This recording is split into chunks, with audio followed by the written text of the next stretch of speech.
1943년 11월 26일 독일 브레멘 상공. 프랜시스 가브레스키 소령이 착륙 후 비행 일지의 그 순간을 기록하는 동안 연필이 미세하게 떨렸다. 불과 8개월 전만 해도 숙련된 영국 공군 조종사들이 거대한 리퍼블릭 P-47 썬더볼트가 민첩한 독일 전투기에 맞서 살아남을 수 있을지에 대해 공개적으로 의문을 제기했을 때 이 말들은 불가능해 보였을 것이다.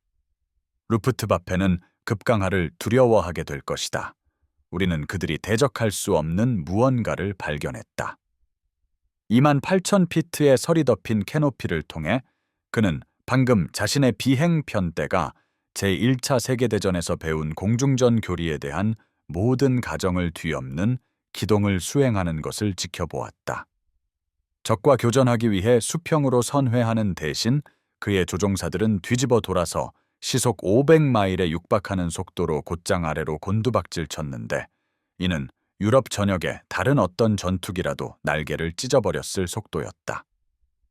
메셔슈미트 BF-110은 바로 위에서 죽음이 다가오는 것을 전혀 보지 못했다.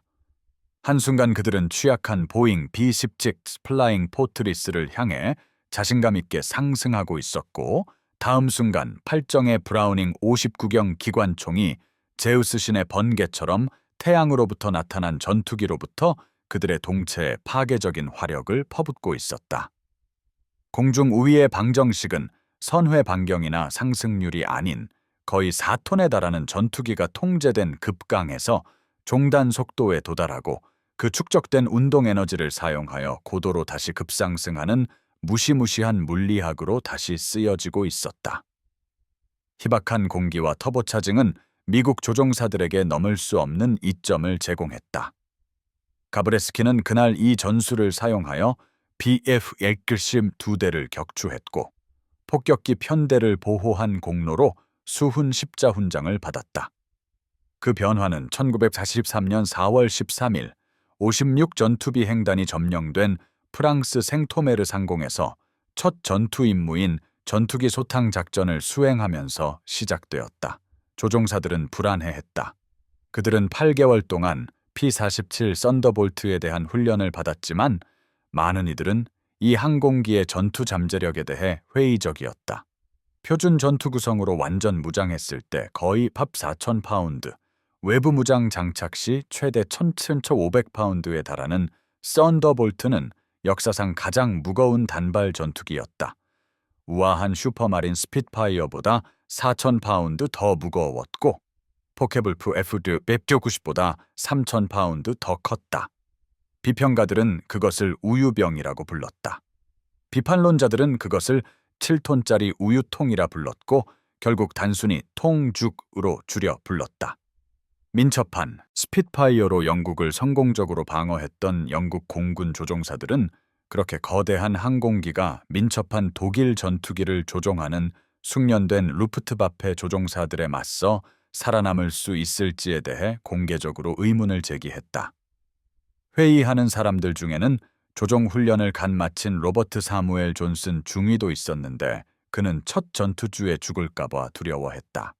전후 여러 인터뷰와 마틴 카이딘과 공동 저술한 그의 회고록에 기록된 그의 개인적인 경험들은 항공전 역사상 가장 극적인 변화 중 하나를 기록할 것이다.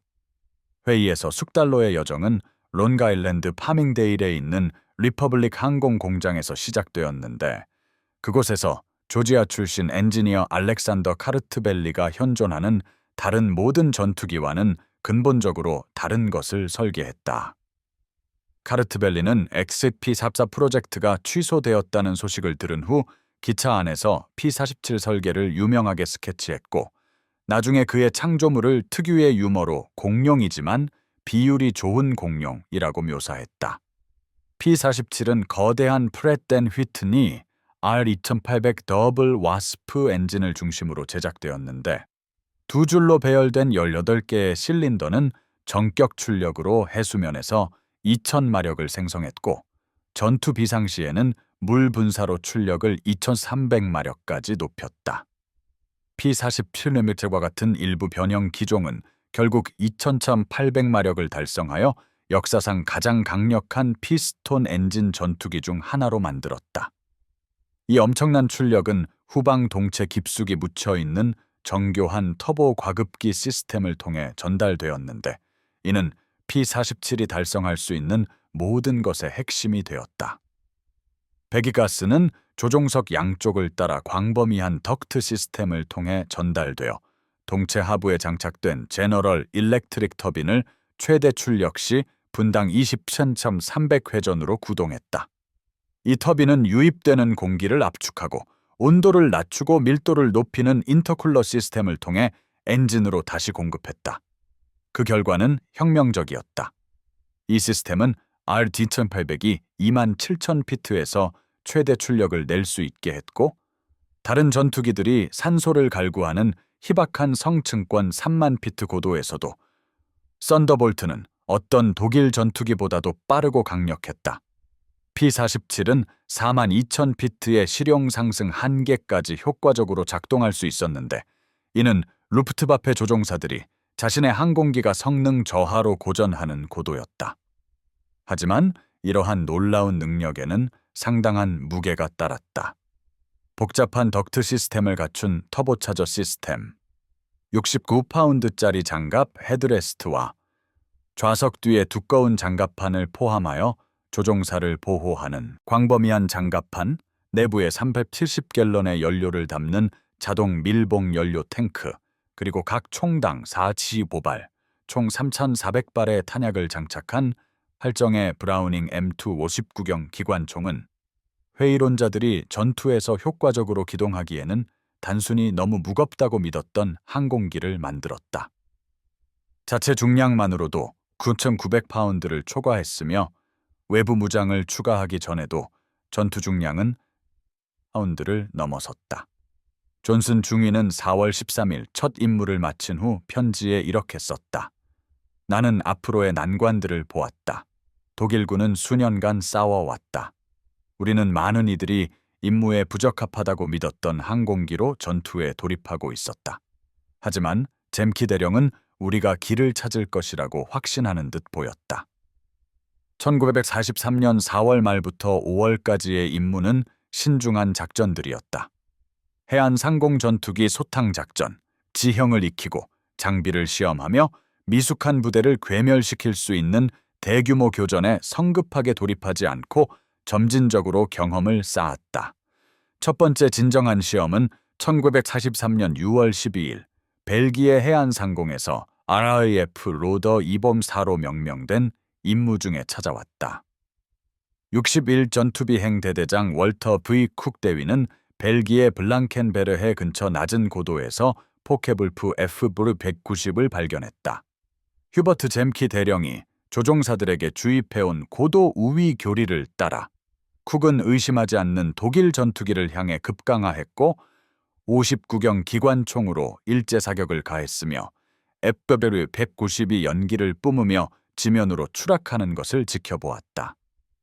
이는 56 전투비행단의 첫 번째 공식 공중 승리였으며 그들의 트레이드마크가 될 급강하 공격을 사용하여 달성되었다. 바로 다음 날인 1943년 6월 13일 56 전투비행단은 3번의 승리를 더 안겨주었고 잼키가 개발해온 전술을 입증했다.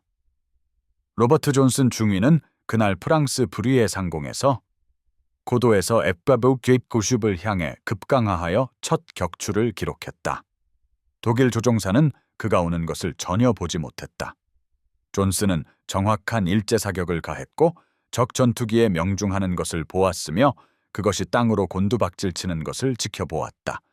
존슨이 착륙했을 때 제8공군 사령관 칼 스파츠 소장이 그에게 새로운 P-47로 승리를 거둔 최초의 제8공군 조종사 중 한 명이 된 것을 기념하기 위해 스카치 위스키 한 병을 직접 선물했다.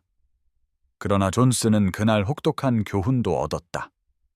그의 편대장이 공격 중에 엄호해주기 위해 따라오지 않았고 존슨은 고립되어 여러 독일 전투기의 공격을 받게 되었다. 그의 격추가 확인되었음에도 불구하고 그는 잼키, 가브레스키, 제럴드 W. 존슨 대위를 포함한 지휘관들로부터 교전 중에 편대를 이탈한 것에 대해 동시에 질책을 받았다. 이 사건은 전술적 규율의 결정적인 중요성을 강조했다. 급강하 공격은 조율된 실행과 상호 지원을 필요로 했다. 공격 중 또는 공격 후에 조종사들이 적 전투기에 의해 손실된다면 개인의 영광은 아무 의미가 없었다. 하지만 초기 임무 중 어떤 것도 조종사들을 미국에서 진행된 고고도 시험 비행 중에 발견될 것에 대해 준비시키지 못했다. 1942년 11월 13일 56 전투비행단이 영국에 배치되기도 몇 달 전인 이날 해롤드 컴스톡 중위와 로저 다이어 중위는 고고도 성능 시험 중에 35,000피트에서 P-47C 썬더볼트를 거의 수직으로 급강하시켰다. 다음으로 일어난 일은 P-47 외 진정한 능력과 한계를 이해하는데 결정적인 역할을 할 것이었다. 그들의 대기속도 지식에는 시속 500마일을 넘어 600마일을 지나 결국 시속 725마일의 지시 대기속도를 보였다. 실제 진대기 속도는 분명히 더 낮았을 것이며 피토 정압 계기가 고속 및 고고도에서 점점 더 부정확해지기 때문에 아마도 시속 오버보 50에서 600마일 범위였을 것이다. 리퍼블릭 항공은 조종사들이 음속을 돌파했다고 주장하며 그들을 인류 최초의 음속 돌파자로 만들었다. 이 주장은 많은 항공 전문가들에 의해 논란이 되었고 헨리 헵 아놀드 장군은 리퍼블릭의 급강에 대한 더 이상의 논의를 금지하는 전보를 보냈다. 전후 분석과 후속 시험은 제2차 세계대전의 프로펠러 추진 전투기가 달성한 최고 마하수는 특수 개조된 슈퍼마린 스핏파이어에 의해 약 0.92 마하이며 P-47은 이 한계를 넘지 않았을 가능성이 높다고 지적했다. 그럼에도 불구하고 컴스톡과 다이어가 그 급강하 중에 경험한 것은 전투작전에 결정적으로 중요할 것이었다. 지시대기 속도 약 500보 50마일을 넘어서면서 날개 위 국부 공기 흐름이 천음 속에 가까워지면서 심각한 압축성 효과를 겪었다. 조종 장치는 뻣뻣해져 일반적인 조종 스틱 조작에 전혀 반응하지 않았다. 항공기는 거의 수직으로 급강하하며 계속 가속했고 통상적인 회복은 불가능해 보였다. 두 조종사 모두 G포스로 인한 터널 시야와 조종 장치가 굳은 채 항공기가 땅으로 곤두박질 치면서 진정한 공포를 경험했다. 하지만 컴스톡과 다이어 모두 회복에 성공했고 그들의 기술은 이후 모든 P-47 조종사에게 교육될 것이었다.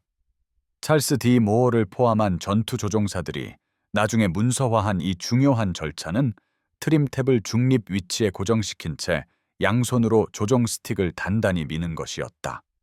조종사들은 압축성, 회복 중에 트림 탭을 조절하지 말라고 명시적으로 경고받았다.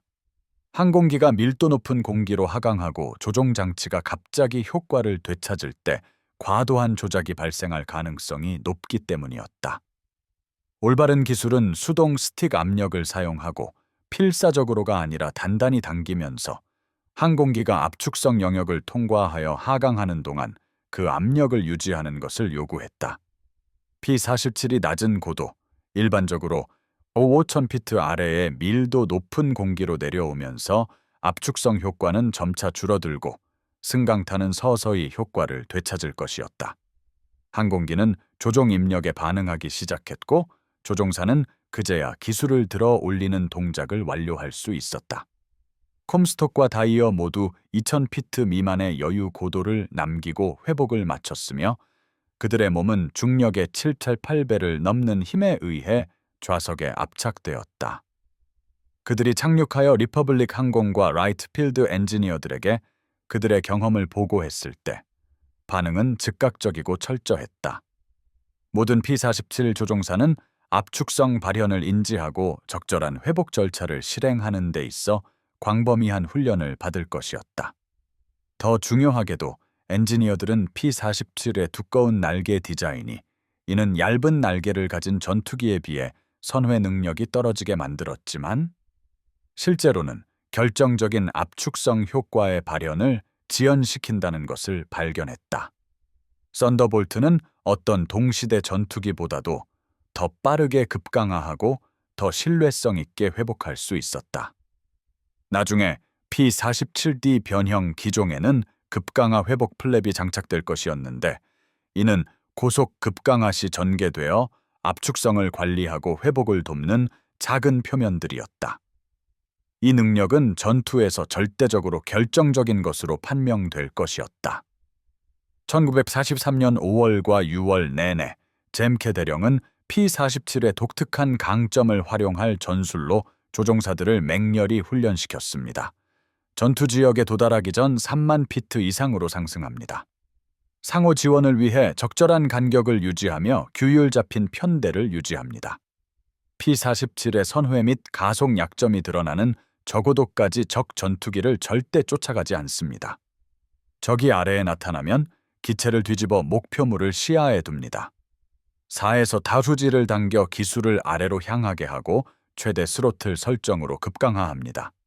종종 시속 480마일을 초과하고 때로는 시속 500마일 이상에 달하는 축적된 속도는 P-47을 독일 전투기가 거의 회피할 수 없게 만들었습니다. 공격 조종사는 8정의 59경 기관총에서 일제 사격을 가하는데 각 총은 분당 약 800발을 발사하여 분당 약 6,400발, 즉 초당 100발 이상의 총합 발사 속도를 냅니다. 높은 접근 속도에서는 2초의 짧은 사격만으로도 파괴적인 화력을 쏟아부었습니다. 그런 다음 독일 전투기들이 반응하거나 방어 조치를 취하기 전에 P-47 조종사는 조종관을 단단히 뒤로 당겨 그 운동 에너지를 모두 사용하여 전투 상공으로 다시 급상승하여 40에서 60초 이내에 고도 우위를 되찾았습니다. 초기 몇 달 동안 회의론자들은 여전히 많았습니다. 많은 조종사들은 적의 뒤를 잡기 위해 선회하고 비틀기를 강조하는 전통적인 전투기 전술을 벌이기 어려워했습니다. 어떤 이들은 급강하로 도망치는 것을 과연 전투라고 부를 수 있는지 의문을 제기했습니다. 1943년 6월 26일 프랑스 빌라 쿠블레의 임무를 마치고 귀환하는 B-17 폭격기 호위 임무 중 포르주레조 근처에서 56 전투비행단 소속 P-47C 48대가 야크트게슈바더 26축, 작트게슈아더 26축 소속 포케불프 F-90 16대의 기습을 받았습니다. 이 교전은 값비싼 대가를 치르게 했지만 동시에 교훈적이기도 했습니다. 존슨 중위의 P-47C 별명 하프핀트는 전투 초반 여러 발의 20mm 기관 포탄에 맞았습니다. 그의 캐노피는 산산조각 났습니다. 유압 라인이 끊어져 유압유가 그의 조종석 창문에 흩뿌려졌습니다. 조종석은 잠시 불이 붙었습니다. 폭발하는 기관 포탄 파편이 존슨의 코를 강타하여 출혈과 부분적인 방향 상실을 야기했습니다. 대부분의 조종사들은 즉시 항공기를 버렸을 것입니다. 하지만 존슨은 캐노피가 열리지 않아 고장난 전투기에 갇혔다는 것을 알게 되었습니다. 날거나 죽거나 하는 선택의 여지 없이 존슨은 기수를 아래로 내리고 최고 속도로 영국 해협을 향해 급강하했습니다. F-191대가 뒤따라 이미 손상된 P-47채에 반복적으로 사격을 가했습니다. 더 많은 기관 포탄이 존슨의 날개와 동체를 찢었습니다. 독일 조종사는 무방비 상태의 미국 전투기의 모든 탄약을 소모한 듯 했으며 그 후 옆으로 다가와 존슨을 직접 바라보고 경례한 뒤 이탈했습니다. 이것이 용기에 대한 존경을 의미하는지 아니면 더 이상의 공격이 무의미하다는 단순한 인지였는지는 존슨도 알 수 없었습니다. 그러나 거대한 프렛 앤 휘트니 R 트랩백 엔진은 여러 차례 피탄되었음에도 계속 작동했습니다. 두꺼운 구조 부재와 이중 시스템으로 설계된 견고한 기체는 치명적인 손상에도 불구하고 버텨주었습니다. 존슨은 손상된 P-46C를 몰고 영국 해협을 건너 RAF 맨스턴 비상 활주로를 찾아냈고 유압유로 뒤덮인 조종석 창을 통해 거의 전방 시야가 없음에도 완벽한 착륙을 성공시켰습니다. 지상과 요원들은 항공기를 완전히 둘러보지도 않고 200개가 넘는 총알과 기관포탄 구멍을 세웠습니다. 오른쪽 날개는 구조 부재가 절단되었습니다. 동체에는 주먹을 넣을 수 있을 만큼 큰 구멍이 있었습니다. 유압 시스템은 완전히 파괴되었습니다. 그럼에도 존스는 파편으로 인한 경미한 부상만 입고 걸어 나왔으며 놀랍게도 P-47C는 결국 수리되어 다시 작전에 투입되었습니다. 이 임무로 56 전투비행단은 항공기 4대와 조종사 4명을 잃었으며 이는 당시까지 단일 임무 중 최악의 손실이었습니다. 그러나 이는 P-47이 고통을 견뎌내고 조종사를 살아서 귀환시키는 비범한 능력을 보여주기도 했습니다. 1943년 8월 17일 슈바인프루트 레겐스부르크 임무는 대규모 급강하 공격 전술의 첫 번째 주요 검증이 되었습니다.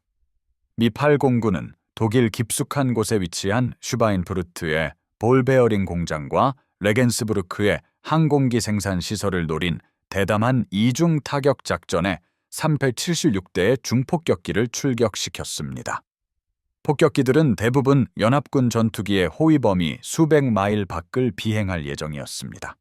56 전투비행단의 P-47들은 레겐스부르크 편대에 침투 호위를 제공하도록 배정되었는데 연료가 허락하는 한 폭격기들을 호위한 후 영국으로 회항해야 했습니다. 61 전투비행대대 선두 요소를 이끌던 가브레스키 소령은 자신의 편대를 3만 피트, 즉 폭격기 편대보다 5천 피트 높은 고도에 설치했습니다. 독일 전투기들은 북프랑스와 벨기에 전역의 여러 비행장에서 약 40대의 BF 뱅쿠와 F바류 90이 여러 대형으로 상승하고 있었는데 P-47 호위기가 연료 한계에 도달했을 때 폭격기를 요격하기 위해 도착 시간을 맞추고 있었습니다. 독일 조종사들이 예상치 못한 것은 우월한 고도에서 펼쳐지는 조직적인 급강하 공격이었습니다. 여러 P-47 편대가 동시에 기체를 뒤집고 45도에서 60도 사이의 가파른 급강하 각도로 기술을 아래로 향하게 한 뒤 루프트바페 조종사들이 미국 전투기와의 전투에서 한 번도 경험해보지 못한 속도로 상승하는 독일 전투기를 향해 가속했습니다. 교전은 약 20분간 지속되었으며 독일과 벨기에 영공 70마일에 걸쳐 확산되었습니다. P-47 조종사들은 교과서적인 급강하 공격을 수행하여 강하게 타격하고 고도를 회복하여 반복 공격을 가했습니다. 56 전투비행단은 P-47 3대를 잃고 독일 전투기 연력대 격추, 9대 손상, 1대 추정 격추를 주장했습니다. 독일 기록에 따르면 그날 모든 부대에서 항공기 92대가 손실되었으며 조종사 11명이 사망하고 8명이 부상당했습니다. 사망자 중에는 유명한 아돌프 갈란트 장군의 동생이자 야크트 게슈바더 26 제2비행대대 그루프의 지휘관 그루픈 코만더인 빌헬름 페르디난트 갈란트 소령이 있었습니다. 갈란트는 그가 대항할 수 없는 P-47 급강하 전술을 만나기 전 55승을 기록했습니다. 56 전투비행단의 워커 버드 마후린 대위는 시속 480마일 이상으로 고도에서 급강하하여 갈란트의 FV-190에 집중 사격을 가해 추정 격추를 인정받았습니다. 독일 전투기는 59경 사격의 집중 포화에 산산조각 났습니다. 갈란트의 시신은 2개월 후 그의 좌석에 묶인 채 발견되었는데 충격으로 인해 12피트 땅속으로 박혀 있었습니다. 남은 야크트게 슈바더 26 조종사들에게 미친 심리적 영향은 지대했습니다. 그들의 가장 경험 많은 지도자 중 한 명이 전혀 예상치 못한 전술에 의해 사망했습니다. 전략적 관점에서 더 중요하게는 P-47 호위가 있었던 기간 동안 폭격기 편대는 예상보다 훨씬 적은 항공기를 잃었습니다. 썬더볼트는 독일의 전쟁 수행 능력을 체계적으로 파괴하고 있던 폭격기들을 보호할 수 있음을 입증했습니다. 이것이 진정한 성공의 척도였습니다. 높은 격추율은 폭격기를 보호하고 전략 폭격 작전이 계속될 수 있도록 하는 한에서만 중요했습니다. 1943년 10월은 P-47 급강하 전술의 완전한 성숙을 가져왔고 불과 6개월 전에는 불가능해 보였던 격추율을 보여주었습니다. 그 달의 임무들은 적절하게 훈련된 조종사들이 올바른 교리를 사용하여 무엇을 달성할 수 있는지를 보여주었습니다. 1943년 10월 4일 프랑크푸르트 호위 임무 중 56 전투비행단은 코엘른 근처에서 폭격기 편대를 요격하려던 약 60대의 독일 전투기와 조우했습니다. 고도 우위와 규율 잡힌 급강하 공격을 사용하여 56 비행단은 약 15대의 BF-110 쌍발 전투기와 단발 전투기들을 파괴했으며 적 전투기가 아닌 대공포 사격으로 P-47 듀대를 잃으면서 총 16승을 주장했습니다. 10월 8일 제럴드 W. 존슨 대위의 편대원 윙맨으로 비행하던 존슨 중위는 그의 격추 점수를 4승으로 만든 또 다른 교과서적인 급강하 공격을 수행했습니다. 브레멘 상공 29,000피트에 위치해 있던 존슨은 조종사의 사각지대에서 다른 P-47을 공격하는 F바르 190을 발견했습니다. 존슨은 기체를 뒤집고 포지를 당겨 아래의 독일 전투기를 향해 기술을 조준했으며 스로틀을 최대 비상 출력으로 밀어넣었습니다. 26,000피트 고도 시속 460마일에서 그는 반가쇄를 당겼습니다. 8정의 59경 기관총이 F-190의 사격을 집중했습니다. 존슨은 독일 전투기가 뒤집혀 땅으로 회전하며 떨어지기 전에 부품들이 떨어져 나가는 것을 보았습니다. 존슨은 즉시 기술을 뒤로 당겨 급상승했고 30초도 안 되는 시간에 3,000피트 고도를 확보했으며 1분 이내에 다른 비행대원들을 지원할 수 있는 위치로 돌아왔습니다. 초기 진입부터 고도 회복까지 전체 공격 시퀀스는 약 50초가 걸렸습니다. 이것이 완벽하게 실행된 부멘줌 전술의 정수였습니다. 이틀 후인 1943년 10월 10일 존슨은 윈스터 상공에서 벌어진 대규모 교전 중 에이스가 되었습니다. 그의 비행대대는 목표 지역에서 철수하는 B-17들을 파괴하려던 약 40대의 독일 전투기를 요격했습니다. 뒤이은 난전 속에서 존슨은 25분 이내에 3차례의 개별적인 급강하 공격을 수행했습니다. 그는 메서슈미트 BF-110 쌍발 전투기 한 대와 포케불프 F바브 190 호위기 한 대를 파괴하여 총 5대의 확정 격추수를 기록하며 에이스 지위를 획득했습니다. 당시 존슨은 알지 못했지만 이 격추 중 하나는 야크트게 슈바더 1 비행단장 한스 필리프 중령이었는데 그는 동부 전선에서 117승, 서부 전선에서 29승을 포함하여 총 206승을 거둔 비범하게 경험 많은 조종사였습니다. 존슨은 독일과 미국 연구자들이 전투 보고서를 비교한 50년 후에야 이 조종사의 신원을 알게 되었습니다. 그러나 존슨은 그날 공격적으로 밀어붙인 대가를 치렀습니다. 그의 마지막 급강하 비행 중 그는 BF-110의 후방 방어 사수로부터의 반격 사격에 피격되었습니다. 20mm 기관 포탄이 그의 오른쪽 날개와 동체를 찢고 지나가 유압 시스템을 파괴하고 조종면을 손상시켰습니다. P-47D는 연기를 내뿜으며 유압유를 빠르게 잃기 시작했습니다. 존슨은 손상된 항공기를 영국으로 향하게 하고 그의 인생에서 가장 긴 비행 중 하나가 될 여정을 시작했습니다. 독일 전투기들은 손상된 상대를 알아보고 격추를 위해 접근했습니다. 3차례에 걸쳐 FW-190들은 존슨의 손상된 썬더볼트를 격추시키려 했습니다. 3번 모두 존슨은 기술을 아래로 밀고 손상된 조종장치와 심한 진동에도 불구하고 시속 400마일 이상의 속도를 내어 추격자들로부터 벗어났습니다. 심각하게 손상된 상태에서도 P-47D는 여전히 어떤 독일 전투기보다 더 빠르게 급강하할 수 있었습니다. 존슨은 흔들리고 연기나는 항공기를 조심스럽게 벨기에 상공을 가로질러 영국 해협 위로 점차 고도를 낮추며 비행했습니다.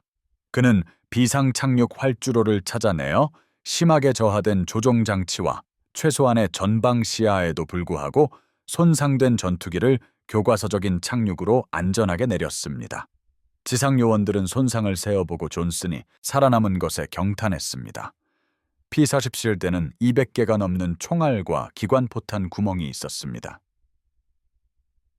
오른쪽 날개는 여러 개의 종통제, 롱거론 던트가 절단되어 구조적 온전성을 잃었습니다. 동체는 핵심 시스템 깊숙이 침투한 손상을 입었습니다. 그러나 거대한 프렛 앤 휘트니 R2800 엔진은 18개 실린더 중 단 한두 개만 잃은 채 시종일관 원활하게 작동했습니다. 교동했습니다. 기체는 치명적인 전투 손상에도 불구하고 버텨주었습니다. 존스는 심각한 부상 없이 걸어 나왔고 대대적인 수리 후 P-47D는 전투작전에 복귀했습니다. 1943년 10월에 이 임무들은 급강하 전술 자체만큼이나 중요한 것을 입증했습니다. P-47은 고속 급강하 공격을 통한 공격 능력과 견고한 구조 및 이중 시스템을 통한 방어 생존성을 결합했습니다. 조종사는 피격되더라도 항공기가 자신을 집으로 데려다줄 가능성이 높다는 것을 알기에 공격을 적극적으로 밀어붙일 수 있었습니다. 이러한 심리적 자신감은 더 공격적인 전술과 더 나은 임무 결과를 가능하게 했습니다. 1943년 11월 무렵 56전투비행단의 전술 교리는 제8공군 전체에 채택되고 있었다. 모든 P-47 부대는 수평적으로 사고하기보다 수직적으로 사고하는 법을 배웠다. 고도는 생명이었다. 속도는 생존이었다. 규율은 승리였다. 폭격기 보호를 위해 절대적으로 필요한 경우가 아니라면 적기를 적기의 고도까지 추격하지 마라. 급강하할 수 있을 때 선회하지 마라. 압도적인 우위로 공격할 수 있을 때 정면으로 맞서 싸우지 마라. 이 시기의 격추율 통계는 비범한 효과를 보여준다. 전술이 완전히 개발되고 조종사들이 전투 경험을 쌓았던 1943년 6월부터 12월까지의 기간 동안 56전투비행단은 공중전에서 적 전투기에 의해 손실된 항공기만을 고려할 때 거의 1:1에 달하는 격추대 손실 비율을 달성했다. 기계 고장, 날씨, 지상 사격으로 인한 모든 작전 손실을 포함하더라도 그 비율은 5일 이상을 유지했다. P-47 조종사들이 고도 규율을 유지하고 급강하 공격 교리를 따랐던 교전만을 조사했을 때 격추율은 15일을 넘어섰고 이상적인 조건에서는 가끔 20일에 육박하기도 했다. 그 전술은 조종사의 기술이나 전술적 혁신으로는 맞설 수 없는 근본적인 물리학을 활용했기 때문에 효과가 있었다. 3만 피트 상공의 P-47은 940만 푸트파운드에 해당하는 위치 에너지를 가지고 있었다. 2만 피트로 급강하할 때 이 에너지는 운동 에너지로 전환되어 시속 500마일에 근접하거나 초과하는 속도를 만들어냈다. 어떤 독일 전투기도 이 속도를 안전하게 따라잡을 수 없었다. F-190의 190의 최대 급강하 속도는 구조적 문제가 심각해지기 전에 지시대기 속도 약 시속 450마일로 제한되었다. BF-109도 비슷한 한계에 직면했는데 고속에서는 추가적인 조종 어려움이 있었다. 2만 피트 상공의 목표물을 사격한 후 4에서 5G의 힘으로 회복 기동을 하는 P-47 조종사는 축적된 운동 에너지를 사용하여 28,000 또는 29,000 피트까지 급상승할 수 있었다. 3만 피트에서 2만 피트로 내려갔다가 다시 28,000 피트까지 올라가는 전체 공격 주기는 90초 미만이 소요되었고 최소한의 연료만 필요했다. 2만 피트에서 3만 피트까지 상승하려는 독일 전투기는 4분에서 6분이 필요했으며 상당한 연료를 소모했고 고도가 증가할수록 조종사의 엔진은 지속적으로 출력을 잃었다. 1943년 말과 1944년 초 무렵 독일 공군 조종사들에게 미치는 심리적 효과는 눈에 띄게 중요해졌다. 독일 전투 보고서에는 25,000 피트 이상에서 P-47과의 교전을 피했다는 내용이 점점 더 많이 언급되었다. 일부 비행대는 아예 고고도까지 상승하는 것을 거부하기 시작했고 P-47 호위가 덜 효과적인 폭격기들의 초기 상승 또는 최종 하강 단계에서 폭격기를 공격하는 데 주력했다. 그러나 이는 독일 전투기들을 폭격기의 방어 사격에 노출시켰고 공격 효율을 떨어뜨렸다. 1984년 4월 19일부터 5월 12일까지 약 한 달 동안 야크트게 슈바더 11지 제2집단군을 지휘하다 격추되어 부상당한 귄터 랄 소령은 나중에 독일 전술 사고에 대한 통찰력을 제공했다. 전후 인터뷰에서 랄은 1943년 말 무렵 숙련된 독일 조종사들은 P-47이 고도 우위를 가질 때 가장 위험하다는 것을 인식했다고 설명했다. 미국 조종사들은 항공기를 올바르게 사용하는 법을 배우고 있었고 독일 전투기들이 선회 및 가속에서 유리한 고도로 유인되는 것을 거부했다. 대신 P-47은 위에서 반복적으로 공격했는데 너무 빨리 급강하하여 독일 조종사들이 시각적으로 거의 추적할 수 없었고 짧은 사격을 가하고 효과적인 대응이 가능하기 전에 벗어났다. 독일 전투기들이 P-47을 만나기 위해 상승하면 미국 전투기들은 우월한 고고도 엔진 성능을 사용하여 단순히 더 높이 상승했다.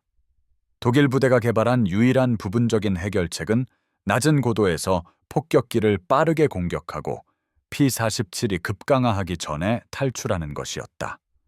그러나 이는 독일 조종사들에게 신중하게 조준할 시간을 줄였고 아래쪽에서 오는 공격에 대해서는 폭격기의 방어 사격이 더 효과적이었다. 랄은 총 275회의 승리를 거두며 전쟁에서 살아남았는데 이는 항공 역사상 세 번째로 높은 기록이었고 나중에 1956년부터 1975년까지 서독 공군에서 복무했다. 급강하 전술은 탁월한 신체 단련과 기술을 필요로 했다. 시속 500마일 급강해서 회복 기동을 할 때 중력의 7배를 초과하는 G포스가 발생했다. 피는 뇌에서 하체로 쏠렸다. 시야는 터널처럼 좁아졌다. 일부 조종사들은 급강하 최저점에서 잠시 의식을 잃었고 항공기가 자연스럽게 수평 비행을 시작할 때에야 회복했다.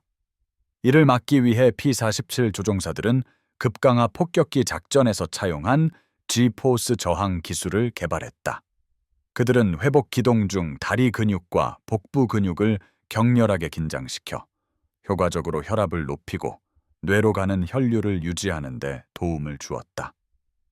그들은 크게 으르렁거리거나 소리를 질러 폐와 흉강에 공기 압력을 가했다. 그들은 가능할 때 회복 기동을 6에서 6.5기로 제한하여 실신 위험을 줄이기 위해 약간 더 완만한 회복 각도를 받아들이면서도 효과적인 급상승 성능을 달성하는 법을 배웠다. 이러한 기술들은 젊음과 체력과 결합하여 대부분의 조종사들이 공격 비행 내내 의식을 유지하고 효과적으로 임무를 수행할 수 있게 했다. 그러나 신체적 부담은 시간이 지남에 따라 축적되었다. 하루에 여러 번 고강도 임무를 수행한 조종사들은 반복적인 고기 기동으로 인해 몸이 아파 육체적으로 지친 상태로 기지로 돌아왔다. 일부 조종사들은 반복적인 고기 노출로 인해 시력 문제를 겪었다. 다른 조종사들은 회복 기동 중 척추 압박으로 인한 만성적인 허리 통증에 시달렸다. 1943년에서 1944년으로 이어지는 겨울은 폭격 작전이 강화되고 임무가 독일 깊숙이 침투하면서 새로운 도전 과제를 안겨주었다.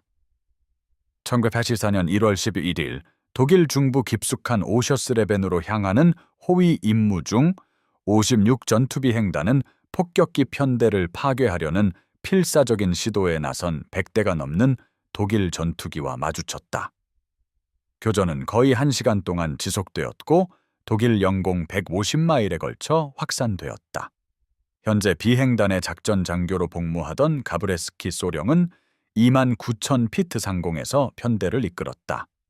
그는 길고 긴 교전 동안 개인적으로 6번의 별도 급강하 공격을 실행하여 적기 3대를 파괴하고 2대를 더 손상시켰다. 그의 전투 보고서는 이 임무를 P-47과 독일 전투기들이 뒤섞여 수천 갤런의 연료와 수천 발의 탄약을 소모한 소용돌이치는 공중전으로 그가 경험한 가장 격렬한 것이라고 묘사했다. 56 전투비행단은 그날 4대의 P-47 3대는 적 전투기에 의해 일대는 기계 고장으로 을 잃은 대가로 22대의 독일 전투기를 파괴했다고 주장했다. 약 5초 5일의 격추율은 비행단 평균보다 약간 낮았지만 교전의 강도와 지속 시간을 고려할 때 여전히 인상적이었다. 더욱 중요하게는 폭격기 손실이 예상보다 훨씬 적었다. P-47 호위가 있었던 기간 동안에는 5대의 B-17만이 격추되었는데 이는 호위가 없었던 임무 구간에서의 훨씬 더 높은 손실과 비교된다. 이러한 보호 임무의 성공은 단순한 격추 통계보다 더 중요했다. 1944년 2월에는 참가자들에게 빅 위크로 알려진 논증 작전 Operation Argument이 시작되었는데 이는 2월 20일부터 25일까지 6일 동안 독일 항공기 생산 시설을 대상으로 한 최대 규모의 폭격 작전이었다. 제8공군은 3,000회 이상의 중폭격기 출격을 감행했고 독일 공군은 가용한 모든 전력으로 대응했다. 56전투비행단은 빅 위크와 그 직후에 16번의 주요 임무를 수행했으며 다른 어떤 전투비행단보다 더 많은 전투 시간을 기록했다. 9개월간의 전투를 통해 완성된 급강하 전술은 이제 수백 시간의 전투 경험을 가진 조종사들에 의해 실행되고 있었는데 상대는 경험 수준이 점차 떨어지는 독일 조종사들이었다. 이 기간 동안의 결과는 독일 공군에게 파괴적이었다. 빅 위크를 거쳐 3월 상반기까지 56전투비 행단은 공중전에서 약 87대의 적기를 파괴하여 이전 월별 총계를 훨씬 뛰어넘었다. 2월 20 라이프치히 호위 임무 중 그들은 손실 없이 65대의 독일 전투기를 파괴했다. 2월 22일 할버슈타트 폭격기를 호위하면서 12대를 더 파괴했다. 이러한 손실의 누적된 효과는 독일 공군이 주관해 독일 영공을 효과적으로 방어할 수 있는 능력을 무너뜨렸다. 독일 전투기 부대는 훈련 프로그램이 보충 인력을 배출하는 속도보다 더 빠르게 숙련된 조종사들을 잃고 있었다. 신참 독일 조종사들은 최소한의 비행 시간, 종종 해당 기종에서 50시간 미만을 가지고 작전 부대에 도착했는데 이는 150에서 200시간의 비행 훈련을 받고 도착하는 미국 조종사들과 대조적이었다. 이러한 경험 없는 독일 조종사들은 P-47의 급강하 공격에 특히 취약했다. 그들은 위에서 다가오는 공격기를 볼 상황 인지 능력이 부족했다. 방어 기동에서 실수를 저질렀다. 그들은 공황 상태에 빠져 반사적으로 급강하하여 P-47의 가장 큰 강점으로 곧장 끌려 들어갔다. 1944년 3월 무렵 독일 상공의 제공권은 대체로 확보되었다. 독일 전투기들은 여전히 나타났지만 수가 적었고 훨씬 덜 공격적인 전술을 사용했다. 1944년 3월 6일 56전투비 행단은 베를린까지 왕복 호위 비행을 했지만 고고도에서 교전하려는 독일 전투기를 단 한 대도 만나지 못했다. 독일 공군은 25,000피트 이상에서 P-47과 교전하는 것이 거의 자살 행위라는 것을 고통스러운 경험을 통해 배웠던 것이다. P-47 조종사들은 점점 더 전투 폭격기 임무로 전환하기 시작했으며 지상 목표물을 공격하기 위해 500파운드 또는 1000파운드 폭탄과 고속 항공 로켓을 탑재했다. 그러나 지상 공격 역할에서도 급강하 공격 능력은 여전히 중요했다. P-47은 25,000피트 이상의 고고도에서 선회하며 기관차 수리시설이나 트럭 수송대와 같은 목표물을 발견하고 고고도에서 60도를 넘는 급강하로 돌입하여 4,000에서 6,000피트 상공에서 무기를 투하한 뒤 대공포 사수들이 정확하게 추적하여 교전하기 전에 안전한 고도로 급상승했다. P-47을 파괴적인 제공권 전투기로 만든 바로 그 물리학적 원리가 P-47을 똑같이 효과적인 전투 폭격기로 만들었다. 유럽 전역에서 가장 높은 점수를 기록한 미국 에이스가 된 프랜시스 가브레스키 중령은 1944년 7월 5일 마지막 승리를 거두어 총 28회의 확인된 격추수를 기록했는데 이 모든 것은 56전투비 행단에서 P-47 썬더볼트를 조종하며 달성한 것이었다. 15일 후인 1944년 7월 20일 가브레스키의 운은 다했다. 저고도에서 바센하임 비행장을 기총소사하던 중 그의 P-47이 지면에 부딪혀 프로펠러가 손상되었고 그는 독일 점령지에서 불시착할 수밖에 없었다. 그는 포로로 잡혀 전쟁의 마지막 9개월을 포로 생활을 했다. 전후 인터뷰에서 가브레스키는 56 전투비행단의 성공을 젬케가 개발한 급강하 공격 전술 덕분이라고 일관되게 평가했다. 수년 후 가브레스키는 회상했다. 1943년 1월 우리가 영국에 도착했을 때 대부분의 조종사들은 P-47이 너무 무겁고 다루기 힘들어서 효과적이지 못할 것이라고 생각했습니다. 영국 조종사들은 우리가 학살당할 것이라고 말했습니다. 처음 몇 주 동안 조종사들이 적의 뒤를 잡기 위해 전통적인 방식으로 선회하고 비틀며 싸우려 했을 때 그들의 말이 맞는 것처럼 보였습니다.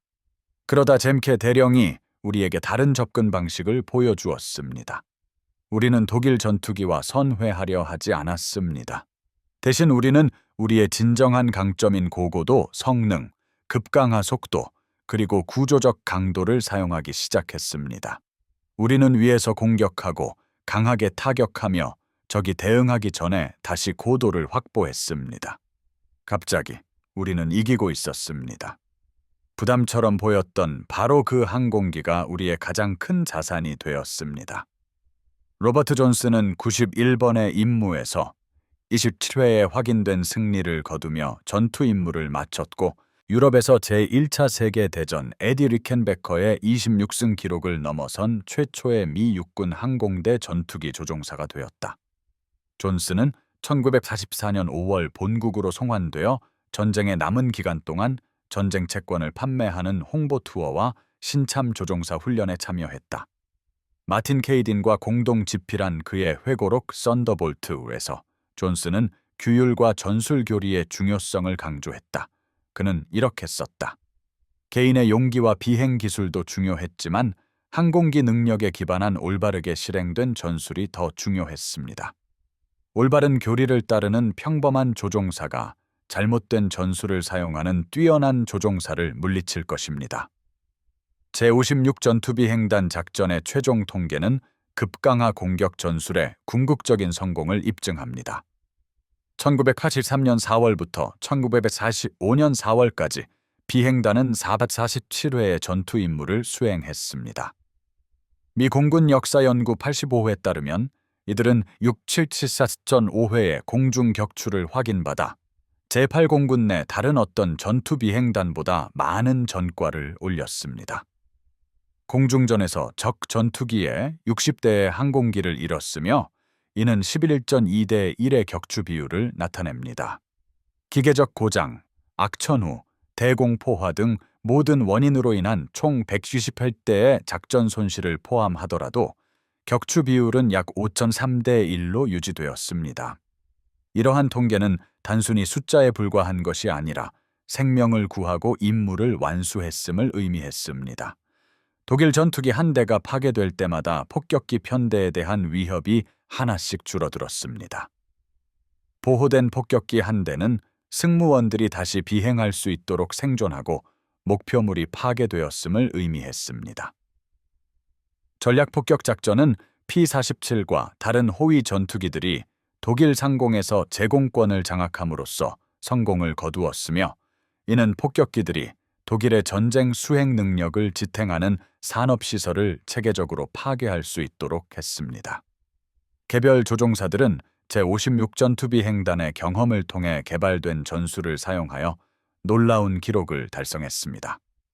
프랜시스 가브레스키의 28회 격추는 모두 P-47에서 이루어졌습니다. 로버트 존슨의 27회 격추 또한 모두 P-47로 달성되었습니다. 데이비드 실링은 P-47로 22.75회 격추를 기록했습니다. 즉 워커 마휴리는 다른 임무로 정은 가기 전 56 비행단에서 21회 격추를 달성했습니다. 이 모든 에이스들은 젬케가 개발하고 수백 번의 전투 임무를 통해 다듬어진 급강하 공격 전술 덕분에 성공했다라고 평가했습니다.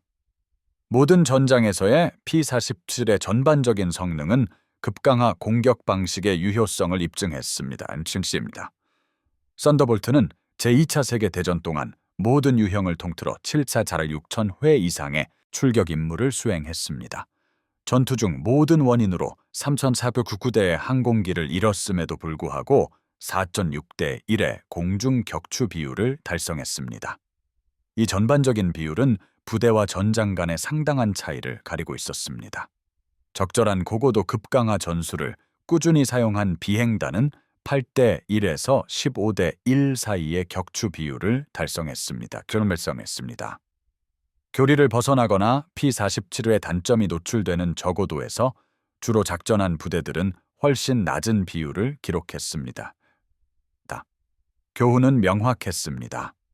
항공기의 실제 강점을 활용하는 전술은 원하는 능력에 대한 막연한 기대에 기반한 전술을 항상 압도할 것입니다.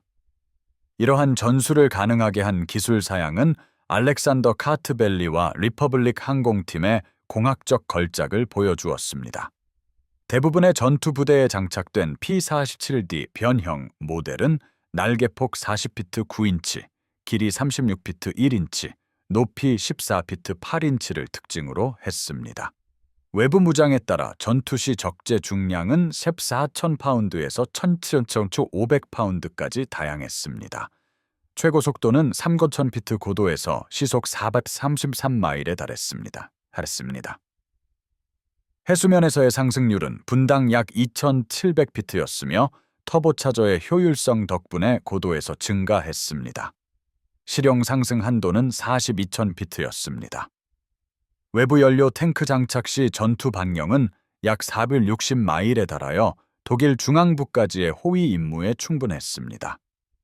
각 날개의 사정씩 총 8정의 브라우닝 M2.59경 기관총 총 3,400발, 각 총당 4D 고발은 약 30초간 연속 사격 가능한 지속적인 화력을 제공했습니다. 실제로는 조종사들이 헬 3초의 짧은 점사로 사격하여 탄약으로 1000H5번의 개별 교전을 수행할 수 있었습니다. 약 1.7온스 무게의 벙 59경 탄약은 철갑소이탄 특성을 지니고 있어 항공기 알루미늄 구조를 관통하고 엔진을 손상시키며 연료 탱크를 파열시키고 500야드를 초과하는 거리에서 조종사를 무력화할 수 있었습니다. 표준 P-47D 모델에 장착된 프렛 앤 휘트니 R2859 엔진은 각각 9개의 실린더가 두 줄로 배열된 18개의 실린더에 걸쳐 2.8콤 4입방인치의 배기량을 가졌습니다. 전격 출력 시 엔진은 분당 2,700회전으로 2,000마력을 생산했습니다. 전시 비상 동력으로 지정된 물 메탄올 분사가 활성화되면 출력은 최대 5분 동안 2,300마력으로 증가했습니다. 이 거대한 동력은 직경 12피트 2인치의 4옆 커티스 일렉트릭 프로펠러를 구동했습니다. 프로펠러는 너무나 엄청난 동력을 흡수하여 고속에서는 끝부분이 음속에 가까워졌고, 이는 조종사들에게 압축성 한계에 도달하고 있음을 경고하는 소음과 진동을 발생시켰습니다.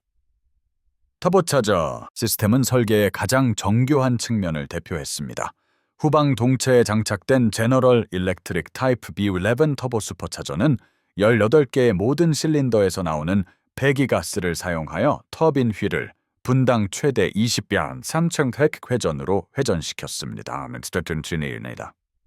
이 터빈은 3,000피트 고도에서도 유입되는 공기를 해수면과 동등한 밀도로 가압하는 원심 압축기를 구동했습니다.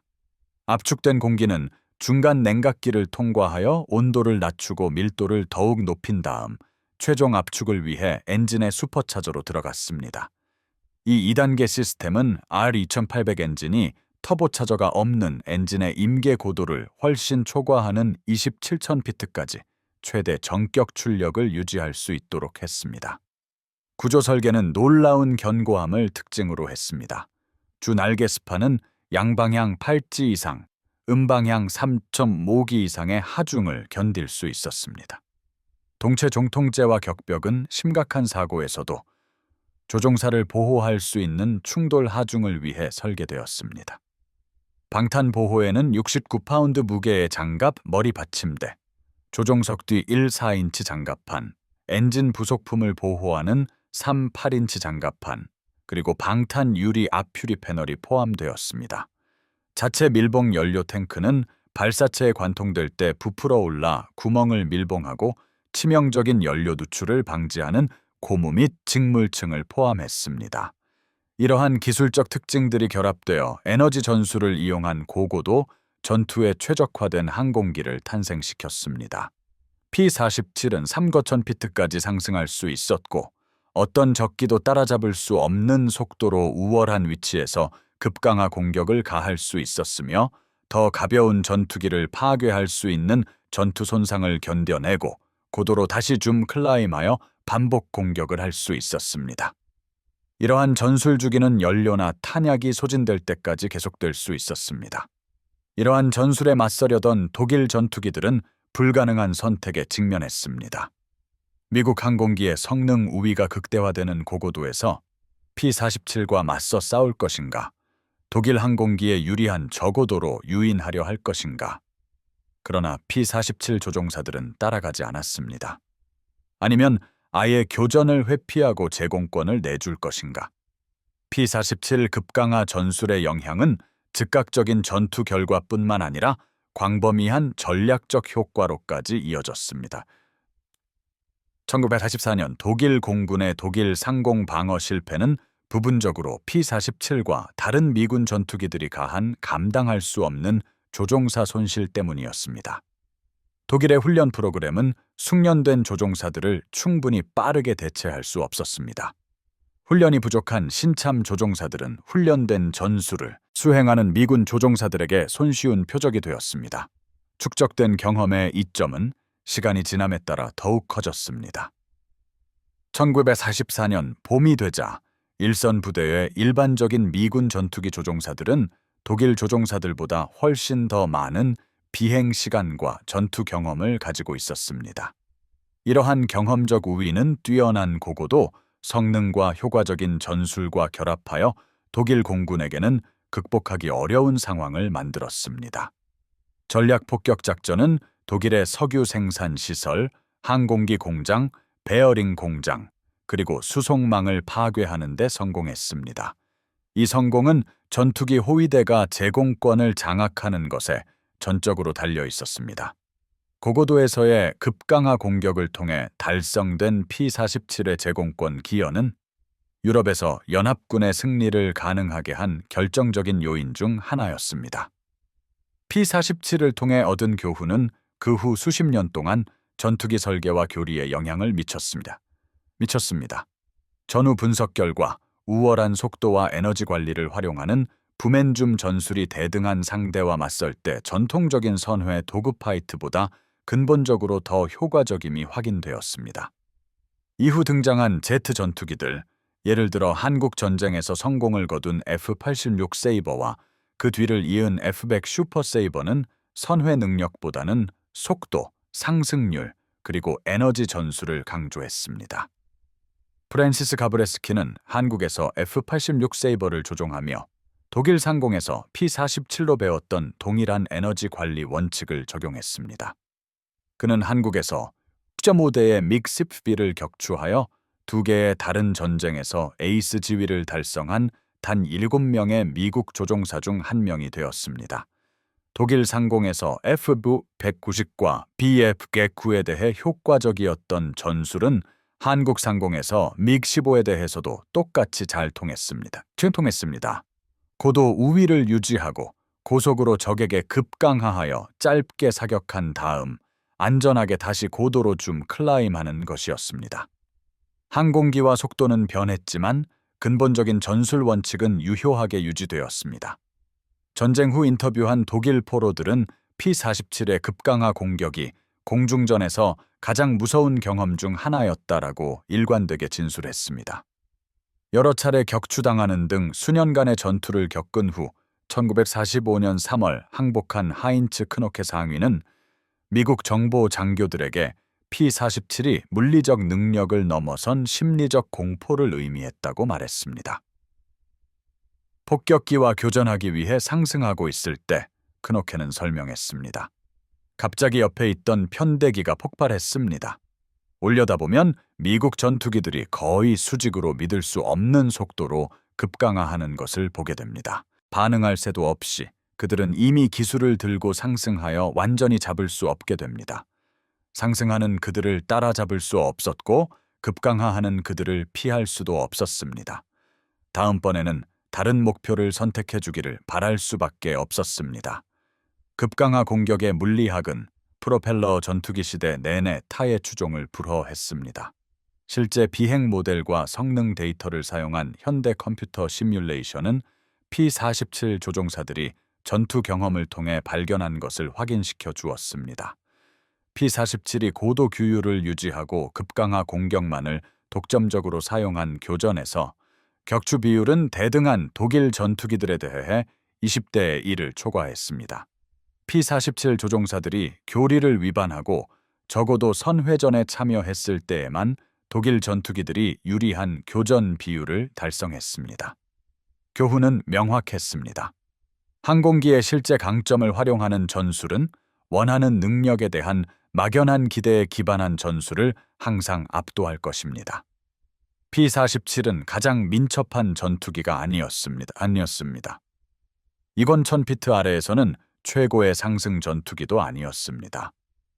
후기형이 등장하기 전까지는 최장거리 전투기도 아니었습니다. 그러나 가장 빠른 급강하 전투기였고 가장 생존성이 높은 전투기였으며 가장 유능한 고고도 전투기였습니다. 이러한 실제 강점을 중심으로 구축된 전술은 놀라운 결과를 만들어냈습니다. 제56 전투비행단의 업적은 제2차 세계대전의 위대한 전술적 성공 사례 중 하나로 남아 있습니다. 그들은 비평가들이 공중전에 너무 무겁고 서투르다고 주장했던 항공기를 맡았습니다. 그들은 체계적인 분석과 시험을 통해 그 항공기의 실제 장점을 파악했습니다. 그들은 단점 노출을 최소화하면서 장점을 활용하는 전술을 개발했습니다. 그들은 전술 수행이 본능적이 될 때까지 끊임없이 훈련했습니다. 그들은 상상할 수 있는 가장 스트레스가 심한 전투 조건에서도 규율을 유지했습니다. 그 결과는 독일 상공에서의 제공권 확보와 위에서 급강하하는 썬더볼트 덕분에 임무를 성공적으로 완수한 수천 명의 폭격기 승무원 보호였습니다.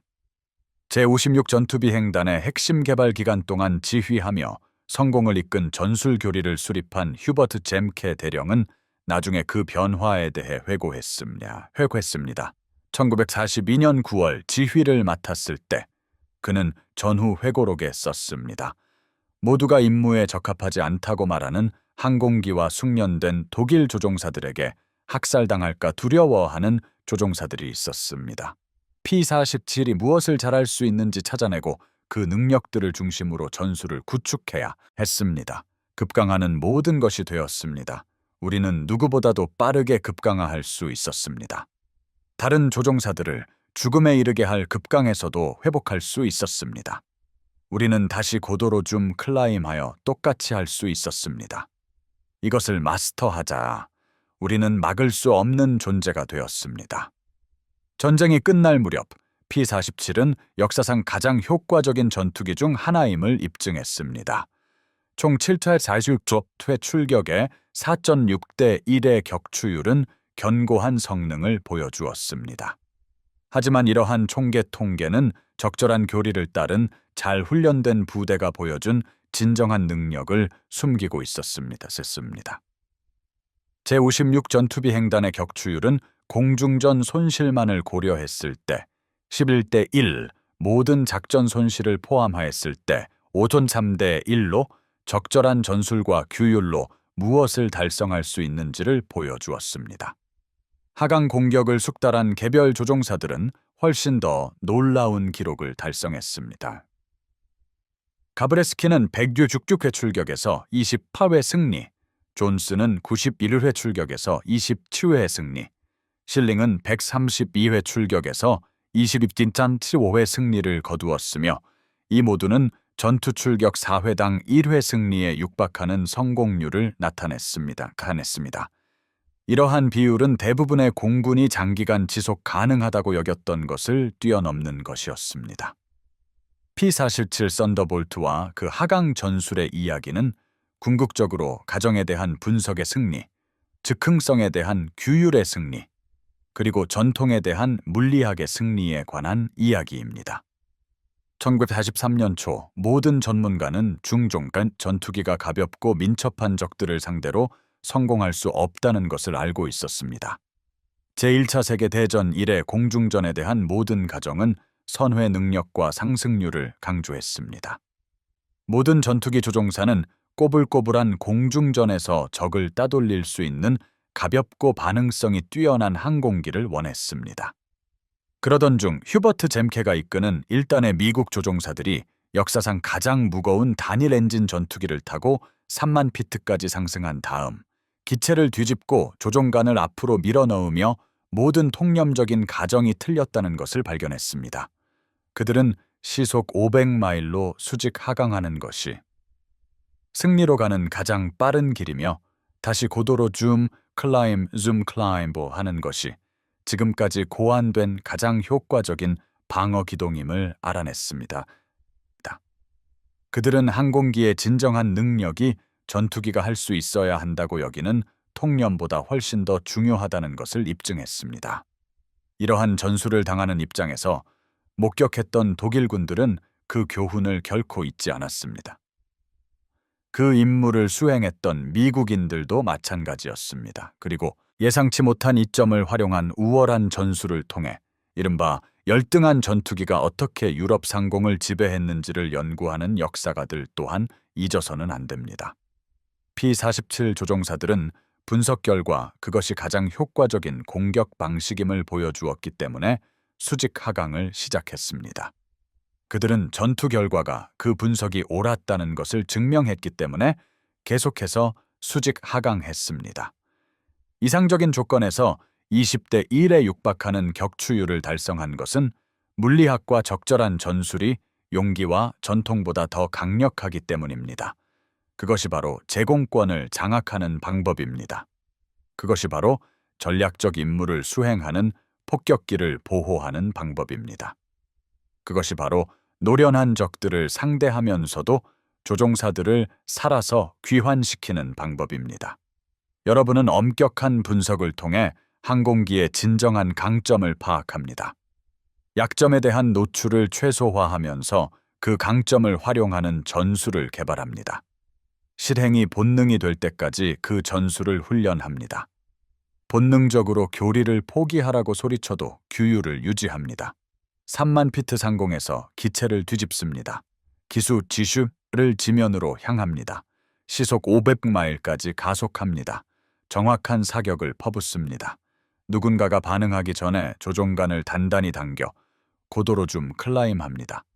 제대로 하십시오. 규율을 가지고 하십시오. 상호 지원으로 하십시오.